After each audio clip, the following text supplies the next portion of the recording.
Hi guys, I just want to talk to you about the essay for the taboo word. So this student chose the term thick. Your essay is going to be in MLA format. The heading will be as shown. You can look at the Vincennes University Writer's Handbook in the MLA tab and find an example. You can follow this example. 12-point font, Times New Roman, double spaced.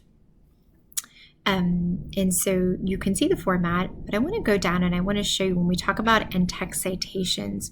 So when we're talking about in-text citations, you'll notice that we don't have an author here, so the parentheses simply goes around the article's title. When it's long like this, you can just put beauty standards with 3 ellipsis points. I want to see if I can find that so that you can see it. So you can see that right there. Then the person used the dictionary definition. And the dictionary definition is simply going to be the word in quotes and parentheses.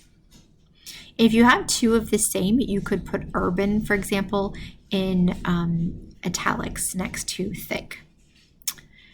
And then obviously, if we have an author like we do here, you're going to put the author's last name in parentheses.